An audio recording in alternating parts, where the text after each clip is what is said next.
Hi, I'm Muthu Sumtari. Today I'm class study maths exercise 4.1 question number 2 को solve खालामगोन. So question number 2 मादाव जों दाना बानायनोसै बेहाय गाहायनि थासारिफोरखौ जौगानाय समानथायनि महराव फोरमाय. So जोंनिया मानो जोंनिया number 1 2 3 4 ना बिदि जों मा खालामनाय दं खायसे जोङो थासारिफोर होनाय दङ. So बे थासारिफोरखौ जों मा खालामनांगौ जौगानाय समानथायनि महराव जों बोरैहाय फोरमायनो हायो बेखौ जों नायनांगौ. So दाना जोङो बे कुइसनखौ जोङो बुजिनो नाजानि सेस्था खालामनि. So बेवहाय बुजिगोन जेबो नङा गोरलै बहुत गोरलै. So नाय कुइसनखौ जोङो नायग्रोनि खनसे. मोनसे आयतारि दब्लायथिया 528 मिटार स्क्वायर दब्लायथिनि लावथाया बेनि गुवारनि नैफानिसे बांसिन दब्लायनि लावथाय आरो गुवारखौ जों दिहुननो नांगौ न सोदानाव जों मा खालामनांगौ मोनसे आयतारि महरनि माने दब्लाय दं दब्लाय माने जोंना जेरै आबाद फोथार न आबाद फोथार जों माइ गायो न माइ गायनायनि दब्लाय बिदि मोनसे मा दब्लाय आरो बेबो न बे दब्लायनि जों मा खालामगोन बे दब्लायनि जों दब्लायथिखौ जोङो मा दङ होनाय दङ स' बे दब्लायनि दब्लायथिया मानो जोंनिया बेखौ मोनसे आबाद फोथार आरोना माइ गायग्रा फोथार सानना ला बेनि दब्लायथि माने मा गासैबो बेखिना एरियाया न फोथारनि माइ गायग्रा एरियाखौ जों माखौ दब्लाय बुङो ना स' बिदिनो बेबो मोनसे दब्लाय स' बेनि दब्लायनि दब्लायथिया मा जोंनिया 528 मिटार स्क्वायर बेनि दब्लायनि दब्लायथिया मा जोंनिया 528 माने मिटार स्क्वायर स' माने मिटाराव दोङो लावथाय आरो अरथाय न जेनेबा नाय जोङो बे दब्लायथिखौ जों मा खालामबा मोनो दब्लायथिखौ जों सानफ्रोमबो मिथिगौ लावथाय आरो अरथायखौ जों मा खालामो सानजाबना होयोब्ला दब्लायनि दब्लायथिया ओंखारो स' दानाबा बेयो मा बे लावथाय बेयो अरथाय हो स' दानाबा बेयाव मा होनना बुंदों नाय दब्लायथिनि लावथाया बेनि गुवारनि नैफानिसे बांसिन गुवारनि नैफानिसे बांसिन ना माने मा लावथाया मानो गुवारनिख्रुइ नैफानिसे बांसिन जेनेबा नाय बिनि गुवारा बेसेबां स' जों गुवारखौथ' मिथिया जुदि मिथियाब्ला जुदि जोङो मायबा मोनसे लावथाय न बा अरथायनि जुदि मान होनाय गैयाब्ला जों जुदि मिथियाब्ला जों जेब्लाबो गोसोआव लाखि बेखौ जों मा लिरो मेथ्सआव एक्स जिखि जाया मिथियै जिनिसखौ जों ना मिथियै बुस्थुखौ जों मा लिरो एक्स लिरनाय जायो स' बेवहायबो जों मा खालामगोन गुवारखौ जों मा लागोन एक्स लासिगोन मोनथिया नालाय जों न गुवारा बेसेबां गुवारखौ जों मिथिया स' बेखायनो बेखौ जों मा लादो एक्स लाबाय जेनेबा मा होनना बुंदों बेहाय गुवारनि न बिनि लावथाया माने गुवारनि नैफाननि से बांसिन जेनेबा गुवारनि नैफान माने मा नैफान माने जों जेब्ला गोसोआव लाखि सानजाबनाय जायो हा माने मानो बे गुवारजों मा खालामगोन नै सानजाबनाय जागोन अब्लाना बे मा जागोन नैफान जाहैगोन स' एक्सनि नैफाना जोंनिया मा टुवाइस एक्स होनना बुङो बेखौ न नैफान न नैफान मानि फान एक्सनि नैफान स' माने गुवारनि नैफान आरो मानो नैफाननि से बांसिन आरो से बांसिन बिदिनो नायोब्ला जों जेब्लाबो गोसोआव लाखि बेयो दाजाबनाय जागोन माने मा दाजाब से बांसिन नै बांसिन थाम बांसिन बिदि खोनायोब्ला बेखौ जों मा खालामनांगौ जों दाजाबना होनांगौ अब्लानो जोंनिया मा जायो बियो एन्सार जायो स' दाना नाय दाना मा जाखो बेहाय जोङो दब्लायथिनि जोङो मा मोनसे लावथाय आरो अरथायनि जेनेबा जों मान मोनबाय आरो बेनि दब्लायथिया मानो 528 मिटार स्क्वायर जेनेबा जों मा खालामनांगौ एक्सुअलि बियो न बिनि गोलावा बेसेबां आरो गुवारा बेसेबां जों बेखौ दिहुननो नांगौ स' दाना जोङो गिबियाव जों मा खालामगोन बेखौ जोङो जौगानाय समानथायखौ जोङो बानायना लागोन स' जौगानाय समानथायखौ जों बोरै बानायगोन दानाबा सलुसनाव नाय बेखौ जोङो इन लिला जोब्बाय स' दानाबा नाय दानाबा जों मा खालामगोन नाय सोंथि बायदि न सोंथि बायदियै माने मा एकर्डिं टु कुइसन सोंथि बायदि जोङो मा दङ जों दारै लिरनोसै आयतारि न आयतारि दब्लायनि गुवार अरथाय न गुवार बेखौ जों मा लागोन एक्स मा मिटार माने एक्स मिटारनो आरो आयतारि दब्लायनि गोलाव न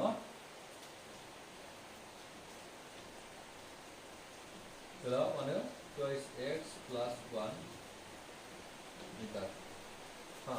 दाना जों मा खालामगोन बेयाव दानिया न दानिया जों मा खालामगोन सोंथि बायदि ना जोङो बेयाव मा लिरदों बेवहाय हमबाय ला हा लेट ना हमबाय ला हा ओमफ्राय हमबाय लिरदोंबाय बिदिबाय न ओमफ्राय दानिया मा खालामगोन जोङो सोंथि बायदि न एकर्डिं टु कुइसन एबा सोंनायाव सोंथि बायदियै जोंनिया मा जागोन सोंथि बायदि जोंनिया मा होनो जोंनिया बेयाव एक्स सानजा twice X plus 1 equal to मा जायो जोंनिया बेयाव 528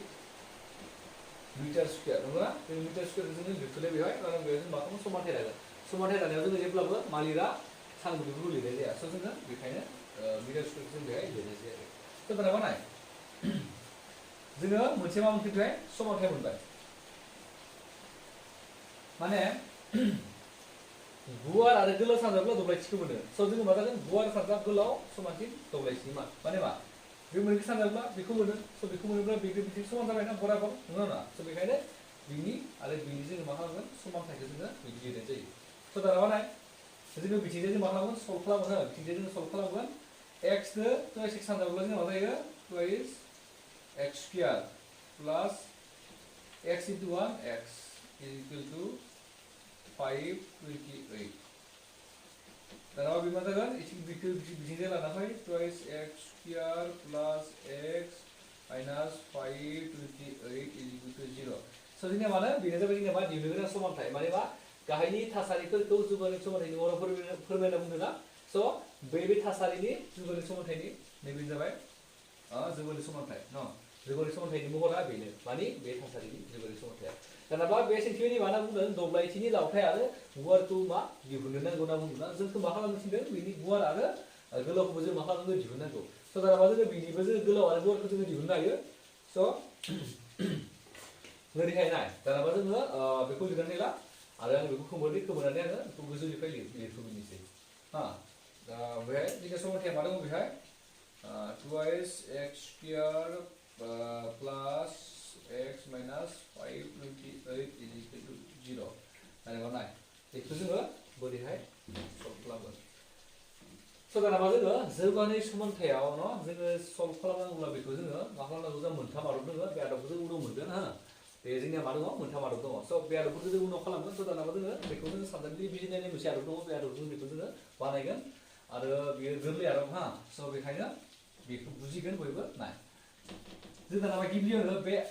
आदब बायदि जों मा खालामनांगौ जोङो गिबिनि अनजिमाजों आरो लास्टनि बिदाबजों न' लास्टनि बिदाबनि अनजिमा बेजों साजाबनांगौ थामहिनबा नैबे गिबि बिदाबनि जोङो मा बेखौ मा बुङो थाफादेरना बुङो बेखौ बे थाफादेर अनजिमाजों जों मा खालामनांगौ लास्टनि जिदों बिदाबनि अनजिमाजों जों मा खालामनांगौ सानजाबना होनांगौ जुदि जों सानजाबना होयोब्ला जों मा जागोन बेयाव 528खौ जुदि जोङो नैजों सानजाबना होयोब्ला 2 सानजाब 8 जिद'नि द' आफादाव एसे 2 सानजाब 2 4 5 ओमफ्राय 2 सानजाब 5 10 माने मा 1050 जोंहा मा जायो सोदानाव जों मा खालामो बे 1050खौ जों ओरैबायदि मोननै बाहागोआव बोखावनांगौ ओरैबायदि मोननै बाहागोआव राननांगौ जोङो जाहाथे जोङो मा जानांगौ बेखौ जोङो दानख'योब्ला न' बे दानख'सिन दोङो ना बेखौ जों दानख'योब्ला जोङो बे गेजेरनि अनजिमाखौ जों मोननांगौ थामहिनबा गेजेरनि अनजिमाखौ जों मा नांगौ 1x माने मा 1खौ जों मोननांगौ सोदानाबा जोङो बेखौ बिदि मोननो थाखाय जों मा खालामनांगौ जोङो रोदा सानजाबगिरि जोङो बिजिरनाय आदबखौ जोङो बेहाय बाहायनांगोन सोदानाबा जोङो रोदा सानजाबगिरि जों बोरै दिहुननो जायो बेवहाय नाय 1056 नि जों रोदा अनजिमाखौ दिहुनगोन माने मा रोदा सानजाबगिरिखौ जोङो दिहुनगोन स' नाय सोदानाबा नाय बेवहाय जोंना जोबथा अनजिमाया 6 दङ स' जोङो बेखौ नैजों थांगोन होनना जों मिथिखायो स' जों नैजों नायगोन मानोना नैया जोंनिया बयनिख्रुइ दुइसिन रोदा अनजिमा आरो मा जरा अनजिमा स' जुदि हे लास्टआव जुदि जरा अनजिमा थायोब्ला जोङो जेब्लाबो नैजों नायनांगौ स' नैजों जों गिबियाव नायगोन सोदानाबा नाय बेवहाय 2 सानजाब 5 डाइरेक्ट 10 ओमफ्राय 2 सानजाब 2 4 जागोन बेयाव से दं से आग्लायबाय बिथिं थांबा 2 सानजाब 8 16 2 सानजाब 2 4 ना बेहायथ' बार' से बारा इथिं थांबाय 12 जाहैबाय 12 जायोबा 2 सानजाब 6 12 जाबाय आरो गैला इथिं 8 दङ 2 सानजाब 4 8 जुदि सोरबा बेखौबो जुदि बुजियाखैब्ला कमेन्टआव लिरना होब्लानो जाबाय आं नेक्स्ट आरो मोनसे भिडिअ बानायगोन बेखौ जों बोरैहाय बानायनांगौ रोदा अनजिमाफोरखौ जों बोरैहाय दिहुननांगौ बिदिबो जों एक्सट्रा भिडिअ बानायगोन उनाव स' नाय बेबो आरो जोंना मा नैजों थांबावगोन स' 2 सानजाब 1 2 आरो 2 सानजाब 3 6 आरो 2 सानजाब 2 4 दा 2 सानजाब 13 न' सेथ' उन्दै जाबाय बेनिख्रुइ स' बेखौ लाबाय जों 13 जाबाय 2 सानजाब 6 12 13 जाया नालाय न' 12 जायो बेखायनो 13 से बारा जाबाय इथिं थांलायबाय 2 सानजाब 6 12 2 सानजाब 3 6 2 सानजाब 3 6 अके बेथ' जों नैजों थांलिया बे 3 दङ स' जों बेहाय 3 सानजाब 11 मा जागोन 33 स' इयाव 11 सानजाब 1 11 दानाबा नाय दानाबा जोङो जोबथाय मेला जाहैबाय स' दानाबा नैफोर अनजिमा सानजाबगिरिफोरनिफ्राय जों मा खालामगोन बेखौ जों बोखावगोन स' दानाबा नाय गिबियावनो मा खालामगोन 2 सानजाब 2 4 2 सानजाब 2 8 न' 2 सानजाब 2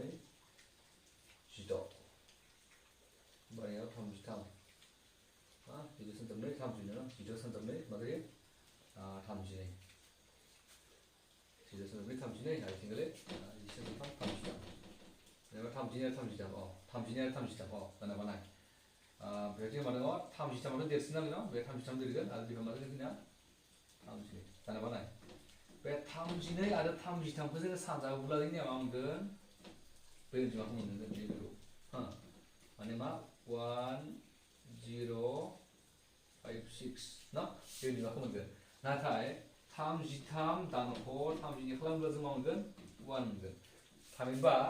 जुदि अनजिमाखौ जों नै अनजिमा दानख'सि दङ ना बेखायनो बे अनजिमाखौ जों बोखावनानै बे अनजिमाखौ नङा बे अनजिमाजों मोननैखौ सानजाना मोननैखौ जों मा खालामनांगौ बोखावनानै जों मा खालामनांगौ देरसिन अनजिमानिफ्राय बे दानख'सिन दङ ना जों दानख'नांगोन मानिफ्राय देरसिन अनजिमानिफ्राय दुइसिन अनजिमाखौ जों दानख'नांगोन मोननैनिफ्राय न बेनिफ्राय जों मोननै बोखावना मोननै अनजिमाखौ जों मा खालामनांगौ देरसिननिफ्राय दुइसिनखौ जोङो दानख'नानै से मोननांगौ माने माखौ मोननांगौ नै गेजेरनि अनजिमाखौ जों मोननांगौ नैखौ बेखौ अनजिमाखौ जों मोननो हानांगौ मा खालामनानै दानख'नानै बे दानख'नोबो दानख'नांगोन दाजाबनोबो जों दाजाबनानै मोननांगोन स' बेयाव दाजाब थानाय मोनब्ला जों बेयाव दाजाबनानै जों मोननांगौ जागोन स' नाथाय बेयाव जोंना मा दङ दानख'रो बेहाय स' दानख' थानायखाय जों मा खालामगोन बेहाय दानख'नानै जोङो सेखौ मोननांगौ स' जोङो दानख'नानै जोङो मा मोनखो सेखौथ' मोनबाय स' जोङो बेखायनो जों बेहाय लिरसिगोन दानिया मा लिरगोन जोङो नाजानाय बेखौ जोङो बिदि मोनबाय स' दानिया 2x square plus बेनिया प्लास दोङो प्लासखौ लिरबाय आं मा खालामगोन बेहाय बे मोननै अनजिमाखौ जोङो लिरगोन आं मा लिरगोन 33 minus 32x ना x minus 528 is equal to 0 okay इमप्लाइज नांगोन बेहा कारन बेहाय मोननै सिन थायोब्ला समान सिन थायोब्ला सिगाङाव जों इमप्लाइज होनांगोन बेखौ बुंनाय जाबाय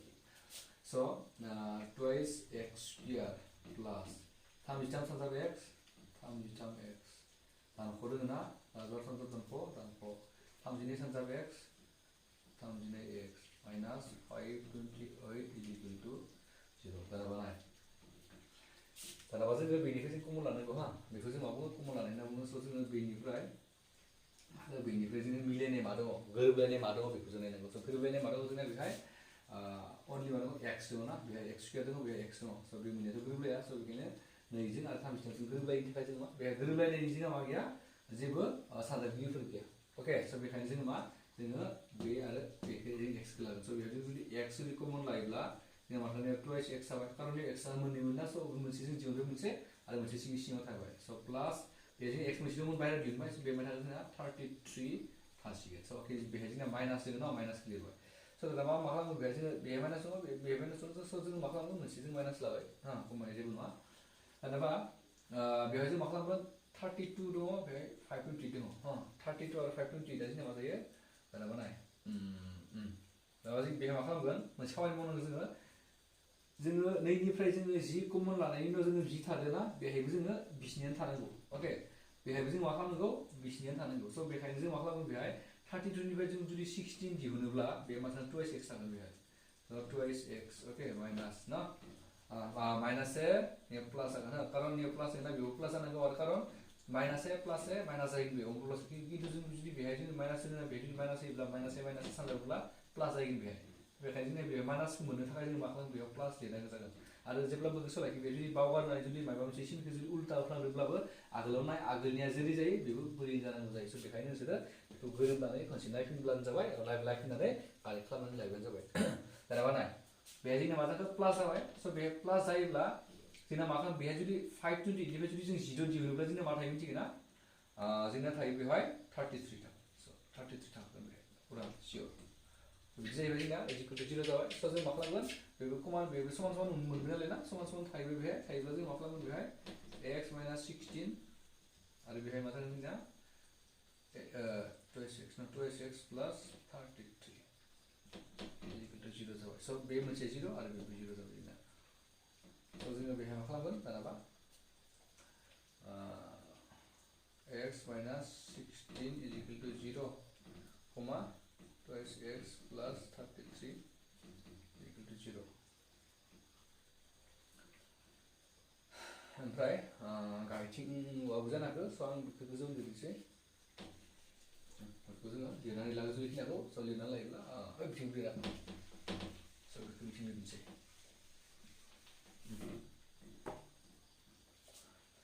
बेनिफ्राय नाय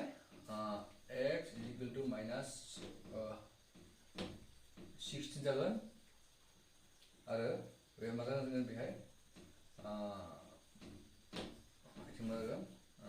twice x is equal to minus 33 by मा जागोन याव x is equal to minus 33 by 2 okay minus 33 by 2 so जोङो मा खालामनो हायो बेहाय नाय बेहाय जोङो मोनसे बाथ्राखौ सोलायखि जोंना जेब्लाबो अनजिमाया जोंना मा जाया गुवार बा गोलाव लावथाइफोरा जोंना जेब्लाबो मा जाया नेगेटिभआव जाया आन्सारा लावथाइखौ जों जेब्लाबो दानख' 23 किल'मिटार जों खोनादों ना खोनायाखै दानख' 2 मिटार जों जेब्लाबो खोनायाखै स' बिदिनो जिखि जाया लावथाइनि माना जेब्लाबो जोंना मा जाया दानख'थाइ अनजिमा जाया स' बेखायनो दानख'थाइ अनजिमा जायाब्ला बे जोंना मा जागोन गोरोन्थि जागोन स' बेखायनो जोङो बे माखौ लागोन नैबेखौ लागोन स' नैबेखौ लागोन स' बेखायनो जोंना x नि माना मा जागोन 16 जागोन थामहिनबा जोङो एन्सारखौ मारै जागोन बेखायनो मा जागोन आयतारि आयतारि दब्लायनि गुवारा जोंना मामोन x गुवार is equal to x मोना x माने मा x equal to 16 मोनबाय जों बे x equal to 16 माने मा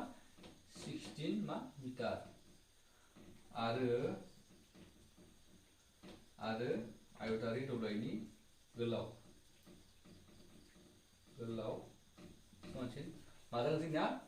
twice x plus 1 मोन ना होमबा 2 into 16 plus 1 होमबा जिथु सोदोबनै जोंना मामोन 32 plus 1 is equal to मा 33 मिटार माने मा जायो जोंनिया 33 मिटार जायो जोंनिया गोलावा ना जाबाय कुइसन नम्बर 2 खौ जों लिरबाय बेहाय जोंना मा दङ मोननै फारि दाजाबथाय रग' अनजिमानि सानजाब गासैया 306 जों बे रग' अनजिमाखौ जोङो दिहुननांगौ स' थामहिनबा जोङो मा रग' अनजिमाखौ जों मिथिखायो बेखौ स' रग' अनजिमाया जाबाय मा जायखिजाया मानोना गथा अनजिमा बोखोखोन्दो महराव नङै अनजिमा स' बोखोखोन्दो महराव थायाब्ला जायखिजाया अनजिमाखौ जों मा बुङो रग' अनजिमा बुङो जेरै गोदै लाथिख' जानो हागौ 1 बो जानो हागौ दानख' 2 बो जानो हागौ दानख' 3 बो जानो हागौ दानख' 1 बो जानो हागौ 5 बो जानो हागौ 2 बो जानो हागौ 3 बो जानो हागौ जायखिजाया बेफोरबायदि गथा अनजिमाखौ जों मा बुङो रग' अनजिमा होनना बुंनाय जायो थामहिनबा मोनसे बाथ्राखौ सोलाखि आरो मोननै फारि दाजाबथाय होनना बुङो फारि दाजाबथाय माने मा फारि जों दाजाबनाय अनजिमाखौ जों मा बुङो फारि दाजाबथाय थामहिनबा फारि थानाय अनजिमाया जेनेबा जेरै 1 ओमफ्राय 2 3 4 फारि अनजिमा माने मा बिजों फारि अनजिमा बुङो 1 2 आरो नियाव 2 3 फारि अनजिमा आरो 3 4 बेफोरबायदि अनजिमाफोरा जोंनिया मानो फारि अनजिमा होनना बुंनाय जायो थामहिनबा फारि मा फारियै दाजाबथाय होनना बुङो जाबाय फारि दाजाबथाय होनना बुङोब्ला जोंना मा जायो 1 जों मा खालामगोन 1 आरो 1 जों मा खालामगोन जोङो 1 दाजाब 1 बेफोरबायदि अनजिमाखौ जों मा बुङो फारि दाजाबथाय होनना बुंनाय जायो आरो जों बुंगोन 1 plus 2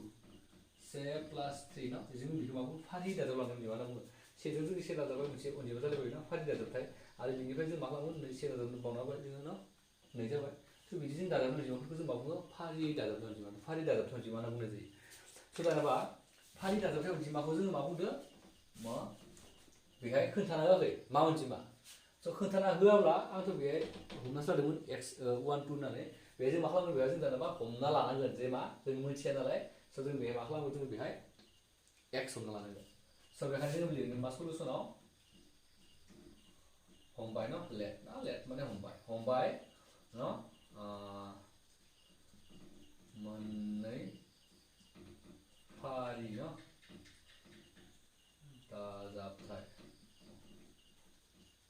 दाजाबथाय रग' अनजिमाया आरो जिकुनु जों लिरदों मा x लाबा मोनसेखौ x आरो x plus 1 अनजिमा फारि दाजाबथाय x निफ्राय x बारा फारि दाजाबथाय अनजिमा बेयो स' दानाबा फारि दाजाबथाय अनजिमा जोंना मा x आरो x plus 1 दानाबा बे मोननै अनजिमाखौ जों सानजाबोब्ला मा जायो जोंनिया 306 मोनो स' बे मोननैया अनजिमाया मा जागोन बेखौ जों नायनांगौ स' बेखायनो एकर्डिं टु कुइसन माने मा सोंथि बायदि एकर्डिं टु कुइसन बुङो बेखौ जोङो सर्टआव a oblique q जों लिरनाय जायो स' दानाबा बेहाय सोंथि बायदि जोंनिया मा जायो बे मोननै अनजिमानि सानजाबा जायो सोंथि बायदि माने x सानजाब x plus 1 is equal to 306 okay नाय then सेकेन्डसे x into x square plus x into 1 x is equal to 306 जोंना मा जागोन x square plus x minus थिनलानो फैबा 306 is equal to 0 न जोङो क्वेश्चन नम्बर 1 नि जोङो माखौ एन्सारखौ मोनबाय माने मा जोङो बे थासारिखौ जोङो जौगानाय समाव बर' फोरमायनाय बुंनायखौ जोङो मा खालामखो बे जोङो दिहुनबाय स' दानोबा जुदि जोंखौ बुङोब्ला माब्लाबा एग्जामाव जुदि फैयोब्ला बायसान्सनो बिदि फैनाया एसे आसा खम थेवब्लाबो फैनो हायो बिदि कुइसनबो स' बेखायनो मोजाङै फरायनाया मोजां स' बेखायनो मानो जुदि जों माब्लाबा बुङोब्ला जे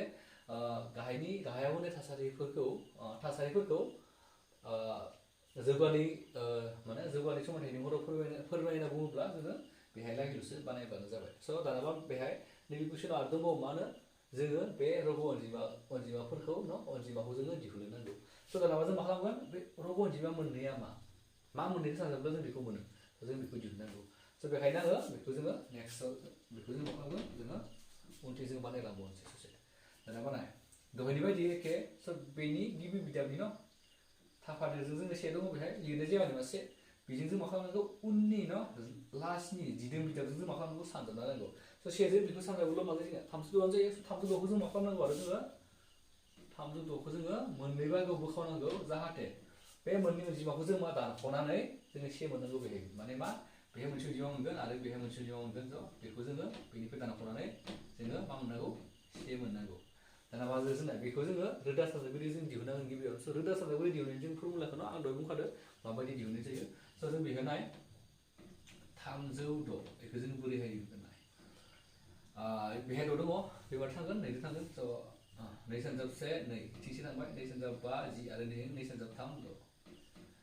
दाना मा जोंना लास्टआव मा दङ अनजिमाया 3 दङ स' 3 दंब्ला बेयो माजों थाङा नैजों थांखालिया स' दाना मा नाय बे अनजिमाया 3जों थाङो नामा स' 3जों थाङो नामा बेखौ नायनो थाखाय जों मा खालामनांगौ बे मोनथाम अनजिमाखौ जों दाजाबना नायनांगौ दाजाबना नायनानै जुदि 3जों रानजानाय जायोब्ला जों बेखौ 3जों थाङो होनना जों मिथिनाय जायो स' दाना मा नाय 8 9 जोंना मा जायो 5 दो 3 दो मा जायो 8 जायो 8 दो 1 दो 9 माने बे मोनथाम अनजिमाखौ जों दाजाबना जों मा मोनो 9 मोननाय जायो स' 9 मोनोब्ला बे अनजिमाया जों मा 3जों रानजानाय जागोन स' बेखायनो जोङो बेयाव मा थागोन 3जों थाङो 3 सानजाब 5 15 आरो 3 सानजाब 1 3 51 जाबाय स' दाना बेहाय मा जागोन जोंनिया मोननै अनजिमा जाबाय स' दाना मा नाय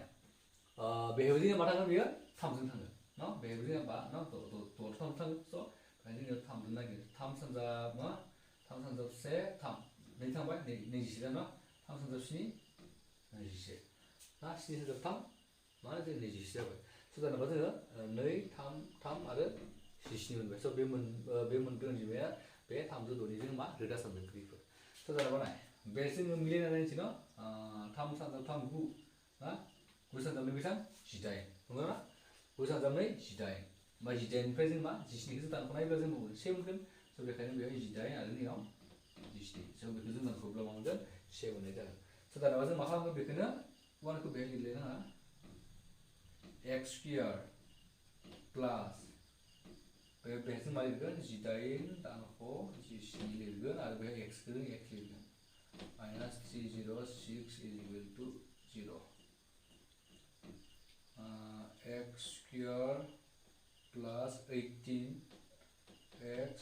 minus 17x minus 306 is equal to 0 okay मार्कारा एसे इंगा जोबनो हमबाय दाना जों मा खालामगोन कमन लालायसै दहाय बेबायदि ना जों बे मोननैखौ जों कमन लागोन आरो बे मोननैखौ जोङो कमन लागोन कमन लानाय माने मिलायनाय ना गोरोबलायनाय अनजिमा मा दं बेखौ जों नायनांगौ स' बेहाय जोंना मा दङ x स्क्वायर दङ बेहाय जोंना मा दङ 18x दङ स' बेनि x मोनसे बेनि x मोनसे गोरोबलायगोन स' जों बेखौ मा लिरनो हागोन जोंनियाव x मोनसे कमन लानो हागोन स' कमन लायोब्ला बेहाय मा थागोन जोंना मोनसे x जाबाय स' इयाव प्लास 18 थागोन बेहाय जोंना मा दङ माइनास दङ दङब्ला बेहाय जोंना मा दङ 17 न' जों बेहाय बेजों जों बेहाय मा जागोन समान जागोन बे समान स' बेखायनो जों मा लागोन बे 17 कमन लागोन लायोब्ला जों मा लागोन बेहाय x थागोन आरो बेहाय जोंना मा फैगोन प्लास फैगोन मानोना जोंनिया माइनास से प्लास से सानजाबोब्ला जों माइनास मोनहैनांगोन बेखायनो जोंनियाव प्लास होनांगौ जायो जुदि बेहाय माइनास होयोब्ला माइनास से माइनास सानजाबोब्ला जोंनिया बे प्लास जाहैगोन स' बेहाय जोंनिया माइनास होदों स' माइनास दङब्ला जों बेखायनो बेहाय जों मा खालामगोन प्लास होना लागोन माने मा उल्था नांगौ जायो थामहिनबा बेजों सानजाबनानै बेजों सानजाबोब्ला बेखौ मोननांगौ जायो स' दाना माने बेहाय 17 जुदि कमन होयोब्ला मा फैगोन जोंनिया 18 थागोन स' बेहाय मा थागोन 18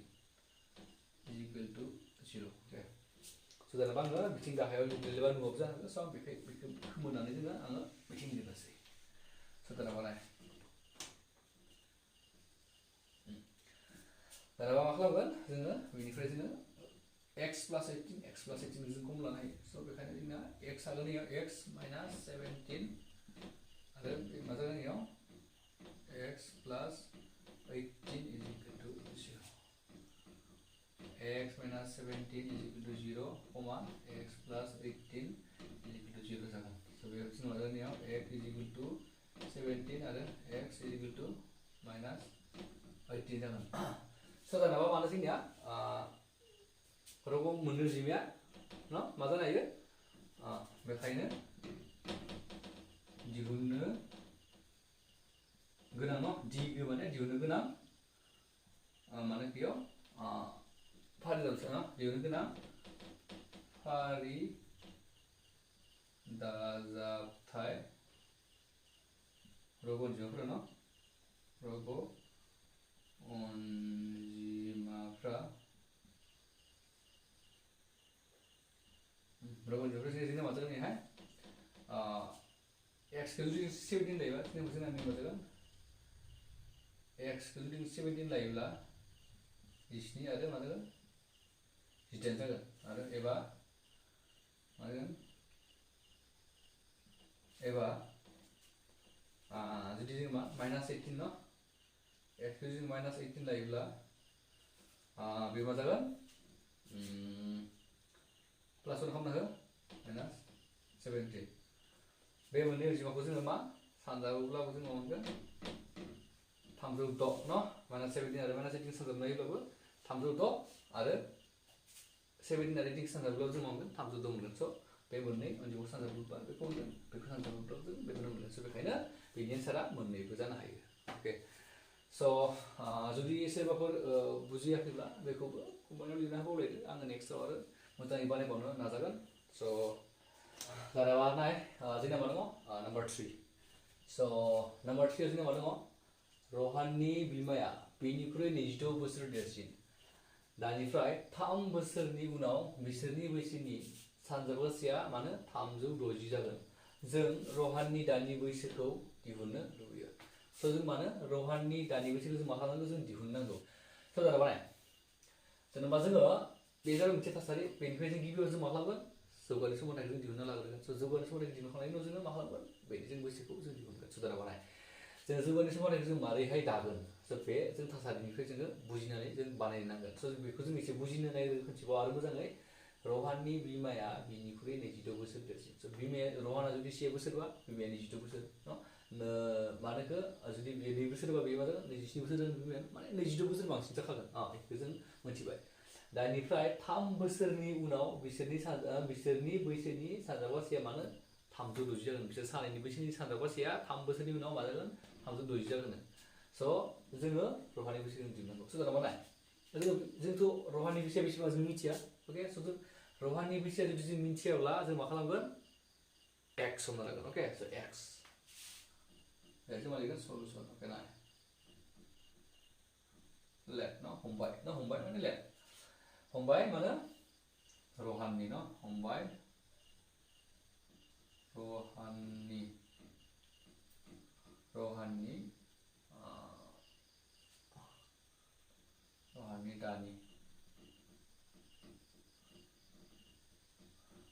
दानि बैसो समान जों लागोन x बोसोर न x बोसोर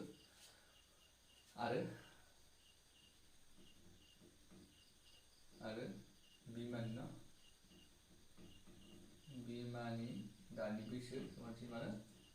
x प्लस 26 बोसोर. रहाना जुदि x बोसोरबा बिमाया मा x प्लस 26 माने मा बेनिख्रुइ 26 बोसोर बाराखा. जुदि 3 बा 3 प्लस 26 जागोन न बे जुदि 4 बा 4 प्लस 26 जागोन. स' बे जाबाय रहाननि मा जागोन बिमानि बैसो जागोन. स' दाना मा जागोन बेहाय मा बुंदों 3 बोसोरनि उनाव न आरो न 3 बोसोरनि उनाव बेसेबां जागोन न आरोबाव मानो आरोबाव 3 बोसोरनि उनाव मा जागोन रहाननि बैसो x plus 3 जागोन रहाना नङा आरो बिमानि बैसो समानसिन बिमानि बैसोआ मा जागोन x plus 26 plus 3 इबो 3 बारिगोन नङा होमबा बे जुदि 3 बारिबा ना x नि बैसोआ जुदि 3 जुदि बैसोआ जुदि 3 बारियोब्ला obviously बिनिया मा जागोन 3 बारिगोन so x plus 26 plus 3 no so 26 plus 3 खौ जों डाइरेक्ट राजाबना होनो हायो मा जागोन बियो 26 7 8 9 माने मा जागोन बियो 29 जों मा लिरनाय डाइरेक्ट लिरनाय so बिमाया x plus 29 रहा जागोन x plus तो मा जागोन 3 जागोन दाना मा होनो 3 बोसोरनि उनाव जि बिसोरनि बैसो जागोन so बे बैसोनि मोननैनि सानजा बैसोआ मा जायोनो 360 जागोन ओके दाना मा जों मा लिरगोन बेहाय नैथिनि लिरनोसै सोंथि बायदि according to question मा जागोन जोङो बिसोर 3 बोसोरनि उनाव जानाय बैसोखौ जों सानजाबना होयोब्ला मा मोनो 360 मोनगोन दाना जों मा मोनगोन x plus 3 सानजाब x plus 29 is equal to 360 समाथायखौ मोनसिगोन जों मा खालामगोन बिजों सानजाबगोन बिजों सानजाबगोन आरो बिजों सानजाबगोन so दाना माने x सानजाब x square plus जोङो plus x सानजाब 29x plus जोङो plus 3 सानजाब x 3x plus ओमफ्राय 3 into 29 मा जों मा लागोन बेयाव 3 सानजाब 9 27 7 आखायाव थाबाय 2 आरो 3 सानजाब 2 6 7 8 57 जागोन बेखौ मा जोंनिया is equal to बेखौ जों मा सिंखौ लाना फै 360 जाबाय is equal to 0 ना दाना जों मा जागोन एखौ नाय x square plus 29 30 31 32 32x plus दाना जों मा खालामगोन माइनास जागोन हा माइनास जागोन माइनास खालामनो जों बेखौ माइनास खालामगोन ना so 360 निफ्राय 80 माइनास खालामनो मा जागोन बेयाव बेसे नुगोन ना माबा 360 माइनास माने 87 माइनास खालामगोन so माइनास खालामबा 10 निफ्राय जुदि 7 थाङोब्ला 3 बेनिफ्राय बे मा जोंनिया 15 निफ्राय 7 थाङोब्ला 15 निफ्राय 8 थाङोब्ला 7 बे 2 थाबाय 273 माने बेहाय 273 equal to 0 दाना जों मावखो 273 मोनबाय दाना जों मावखो दिहुननो गोनां जों माखौ मोनखो जौगानाय समानथायखौ जों मोनबाय माने मा 1 नाम्बार कुइसनाव बुंनाय बायदि जोङो थासारिखौ जों जौगानाय समानथायनि महराव फोरमायना बुंदोंमोन ना स' जोङो जौगानाय समानथायनि महराव मोननो हाबाय स' दानाबा जोंना जों मा खालामगोन बेखौ जों मा खालामगोन एबा जोङो रहानि बैसोखौ दिहुनगोन स' जों रहानि बैसो दिहुननो थाखाय जों मा खालामगोन बेखौ जोङो सानजागिरि बिजिरनाय आदबजों जों बेखौ मा खालामगोन जोङो सल्भ खालामनांगोन स' दाना माने सानजागिरि बिजिरनाय आदब बायदि जोंनिया मा जायोमोन जोङो जेब्लाबो बेनि गिबि बिदाबनि न' थाफादेरजों जोङो दिदोम बिदाबनि अनजिमाजों जों मा खालामनांगौ सानजाबना होनांगौ स' जों सानजाबनानै हो मा जागोन 273 जाहैगोन न' बेथिंथ' 1 ल'सो दं स' दाना 273 ओरैबायदि मोननै अनजिमा बख'नांगोन जाहाथे बे मोननै अनजिमाखौ सानजाबोब्ला जों मा मोननांगोन जुदि बे मोननै अनजिमाखौ सानजाबोब्ला जोङो 273 खौनो मोननांगोन आरो बे मोननै अनजिमाखौ जों दानख'योब्ला जों मा मोनगोन 32 जोङो मोननो हानांगोन स' दानोबा जोङो 273 खौ जों नाय बोरैहाय जों बोखावगोन स' 273 खौ जों मा रोदा सोनाय बेबायदि नांसिगोन लास्टआव 3 दङ ना बेखौ जों नायग्रो मोनसे बाथ्रा ओमफ्राय नाय 7 8 9 10 11 12 12 जों मानो 3 थाङो स' बियो 3 थांनांगौ जागोन ओके 3 थांजा 9 27 आरो 3 थांजा 3 ओमफ्राय बे मा थाङो जोंनि बे जों मा खालामगोन जेब्लाबो रोदा सानायगिरिफोरजों जों नायनांगोन रोदा सानायगिरि जों बेखौ मा खालामनांगोन रोदा अनजिमाजों जों मा खालामनांगोन बेखौ जों नायनांगोन स' जों दानोबा बेहाय 7 जों थाङो बेयो 7 जों 7 जोंना माबा मोनसे रोदा अनजिमा जों 5 जों नायनाङा 5 जों लास्टआव सेकेन्ड 5 जों थाङा आरो जोंना रोदा अनजिमा हिसाबै जों मा जायो 5 नि उनाव 7 मोनो जों 7 जों नाय बेयाव जों मा जागोन 7 सानजाब 1 7 न' ओमफ्राय थाबाय 7 सानजाब 3 24 जाबाय दानाबा नाय बेखौ जों मा खालामनांगोन दानख'नानै जों मा मोननांगोन 32 मोननो हानांगोन स' जों दानाबा नाय 3 आरो 30 सोलोंनाय नाय मा जागोन इयाव 9 आरो 3 सानजाब 39 39 निफ्राय 7 माइनास खालामोब्ला जों मा मोनगोन 32 मोनगोन अके स' जों मा नै मोननैखौ जुदि जोङो माल्टिप्लाइ खालामनो हायोबा जों मा मोनगोन 39 मोनगोन ओके 39 मोनगोन आरो 39 निफ्राय जुदि 7 माइनास खालामोब्ला जों मा 32 मोनगोन ओके जों दा मा मोनगोन सलुसनखौ जों मा मोनबाय x स्क्वायर जाबाय ओके x स्क्वायर प्लस दाना जों मा खालामगोन बेहाय 32 खौ जों मोननो थाखाय जों मा खालामगोन 39 माइनास 7 खालामनांगोन बेहाय जों मा खालामगोन 39 माइनास 7 x खौ x न इखौ खालामबा जों मा मोनगोन 32 मोनगोन ना माइनास खालामबा 32 मोनगोन स' इखौ जोङो बिदि लिरनो हायो बेखौबो खानायनि उनाव मोनबाय स' बेहाय माइनास 273 आ बिनि थासिगोन इक्वल टु 0 जाबाय x square plus 39x minus 7 plus minus 7x minus 273 equal to 0 दाना जों दाना मा खालामगोन बेहाय x कमन लादो x कमन बे x थागोन प्लस 39 बेदि मा माइनास कमन ला माइनास कमन लायोब्ला माइनास कमन ला बेदि मा फैगोन 7 कमन लाना हो x थागोन माइनास प्लस थागोन बेहाय प्लस आरो 39 थागोन बेहाय स' इक्वल टु 0 बेहाय जों मा थागोन x minus 7 x plus 39 equal to 0 बेहाय जों मा थागोन बेहाय सरि x minus 7 is equal to 0 x plus 39 is equal to 0 जाबाय सादारन बानाय बेहाय बिथिं सिंथिं नुवाबो जानो हागौ स' आं बेखौ आगोलनि लिरसिखौ होनानै बेखौ लिरना लादों नोंसोरो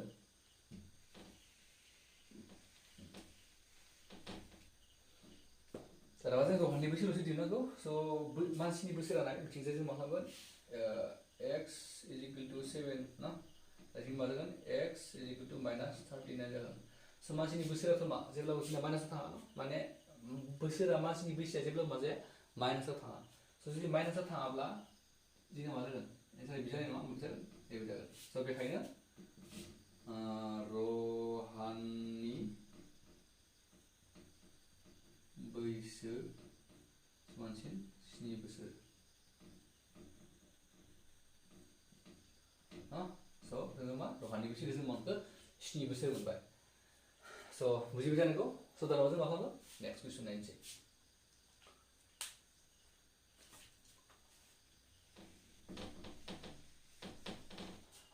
दाना बानाय बेहाय दङ जोंनिया कुइसन नम्बर 4 स' कुइसन नम्बर 4 जोंना मा बुंदोंनाय गंसे ट्रेना समानसो खर'थियाव 480 किल'मिटार गोजान खारलाङो जुदि खर'थिया 8 किल'मिटार बार घन्टा खमसिन जायोमोनब्ला अब्ला बेयो एखे जानथायखौ बारलांनो 3 घन्टा बांसिन सम नांगौमोन जों दा ट्रेननि खर'थिखौ दिहुननांगौ स' जों मा खालामो दा ट्रेननि खर'थि दिहुननांगौ स' जों मोनसे फर्मुला दं जोंना ना खर'थि दिहुननायनि फर्मुला जों खर'थिखौ जों मा लागोन x न x हमना लागोन बे x जुदि हमना लायोब्ला जोंनिया मा खर'थि समान जोंनिया मा जायोमोन जानथाय माने मा डिस्टेन्स माने s लायो जोङो s बाय समखौ जोङो मा t समखौ t लागोन जोङो स' जों जानथायखौ जोंनिया मा दङ बेहाय जोंनो जानथायानो दंखायो जोंनिया बेयाव 480 किल'मिटार स' जों बेहाय जों s नि जायगायाव जों मा लागोन 480 लागोन जों अके स' दानबा जोङो मोनसे फर्मुलाखौ बाहायगोन खर'थि समानसिन मा जानथाय बाय सम अके दानाबा बेहाय मा बुंदों गिबियाव जोंना मा बुंदोंमोन खर'थिखौ जों मा लागोन x लागोन गिबिनि थाखाय ना नेक्स्टआव जोंना मा बुंदों 8 किल'मिटार पार घन्टा जों खमिब्ला जों मा जागोन समा 3 घन्टा जोंनो बारा नांगौ जागोन समा अके स' जोङो सलुसन लिरनोसै बेहाय सलुसन समान सलुसन हमबाय न लेट न माने ट्रेननि खर'थि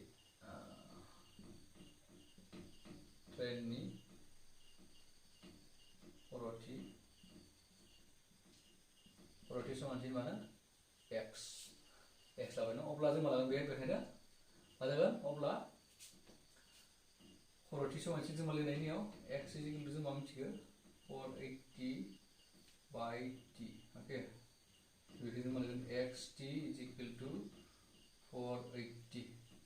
जों मा लागोन इकुवेशन नम्बर 1 जों होना लाबोगोन दाना सेकेन्डआव मा बुंदों आरोबाव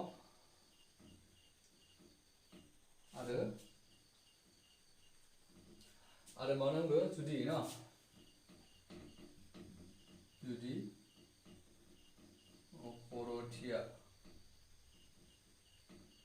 खर'थिया मानो 8 किल'मिटार पार घंटा 8 no hour पार घंटा जुदि मा जायो खम जायो मोनब्ला जायोब्ला मा जागोन नाय खर'थिजों माने x माइनास बेसांखौदि 8 त्यो खम जायोब्ला न x जुदि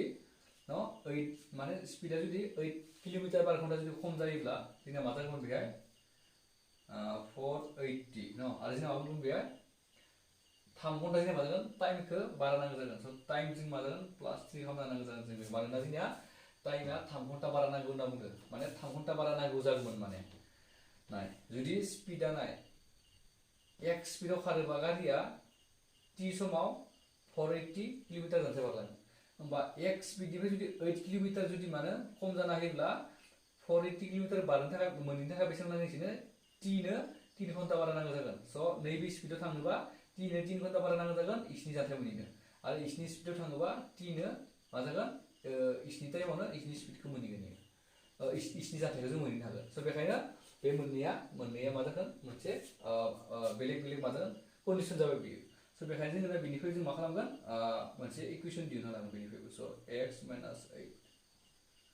थिं जों मा होगोन t + 3 = 480 ओके स 480 जाबाय स बेखौ जों मा लिरगोन इकुवेशन नम्बर 2 दाना बानाय इकुवेशन नम्बर 1 आरो 2 इक्वल जाबाय माने 480 480 b माने b माने b स जों मा b माने b लिरनांगोन एबार स बेखायनो बेखौ बेहाय जों लिरनोसै ओके बेखौ खालामनोसै स दाना बानाय मानो 1 आरो 2 निफ्राय ओके 1 आरो 2 जों मा मोनगोन xt no equal to लिरगोननियाव x - 8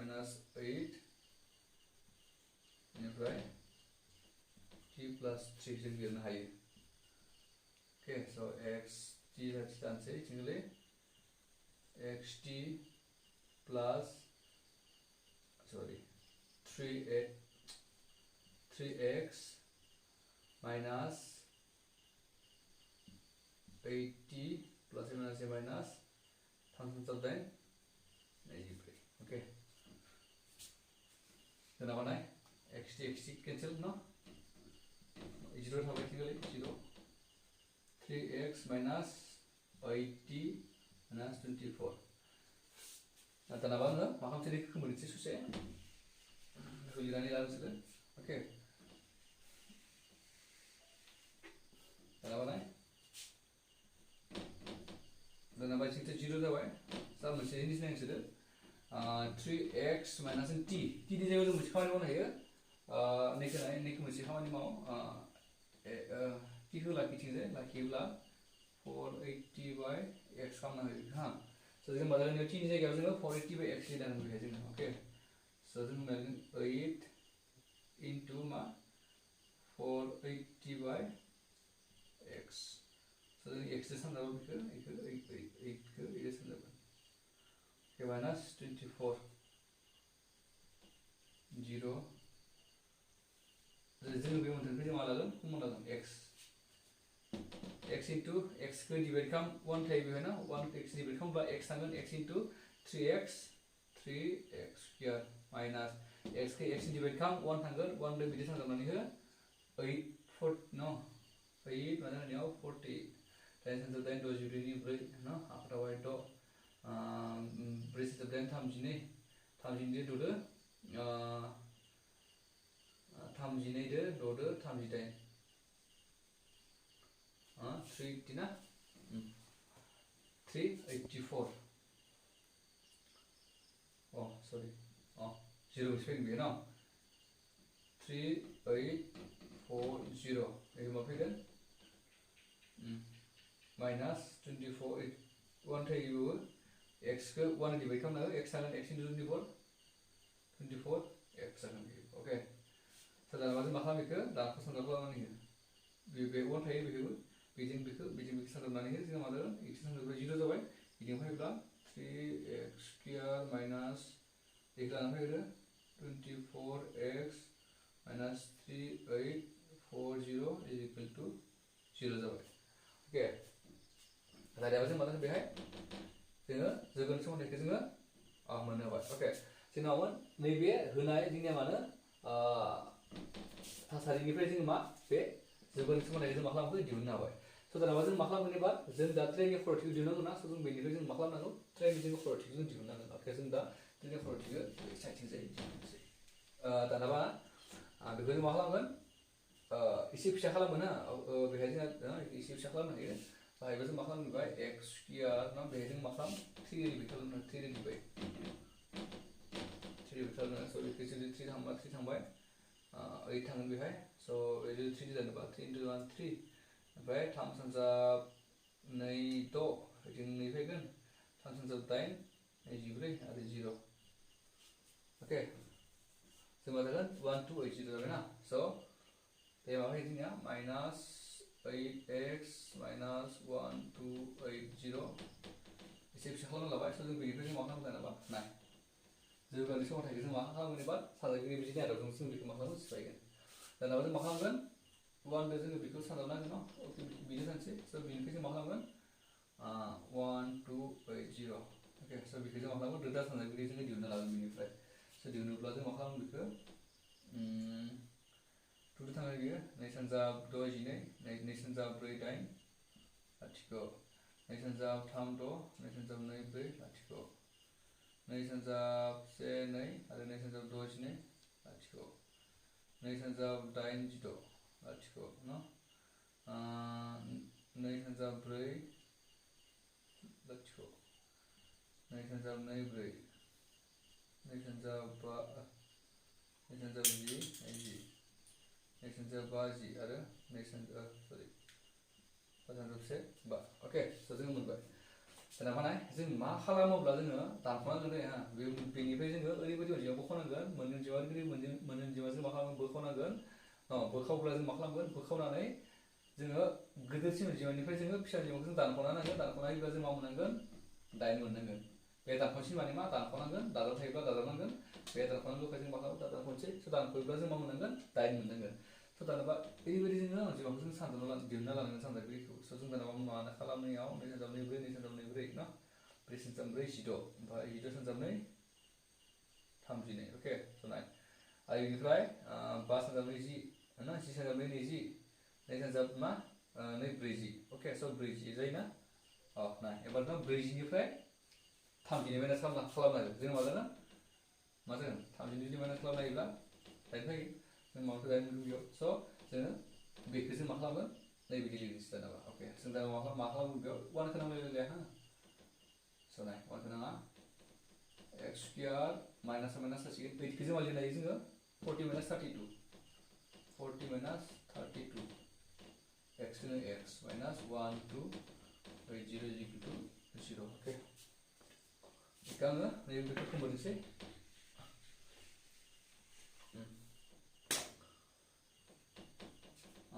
x square minus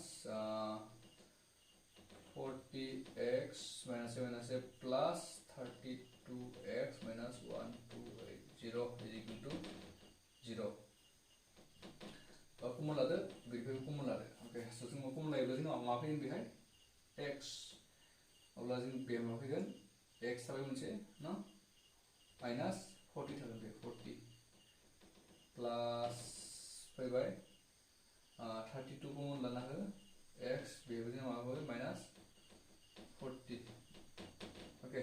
बिदि सेम जाखायो बेयो न बेखौ जों डाइरेक्ट लिरना होनो हायो ओके स' दाना बानाय x plus 32 again x minus 40 right so x plus 32 is equal to 0 लिरनाय आरो x minus 40 is equal to 0 लिरनाय okay x is equal to minus 32 आरो x is equal to 40 मोनबाय स' दाना मा मोनखो मोनसेखौ जों माइनास मोनबाय भेलुखौ माइनास 32 नि बे आरो मोनसे जाहैबाय मा प्लास 40 दाना जों मा खालामो खर'थिया जोंना मा जाया माइनास जाया अके खर'थिया जोंना मा जाया जेब्लाबो माइनास जानो हाया बेखायनो जोंनिया मा जागोन एन्सारा 32 जानाय नङा आरो 40 जागोन स' दानिया ट्रेननि खर'थिया जागोन मा 40 माने किल'मिटार पार मा जागोन घन्टा अके स' नेक्स्ट जादों जोंनिया मा बेखायनो दिहुननो गोनां खर'थि न उइथि लिरनांगोन लास्टआव बेखायनो मा दिहुननो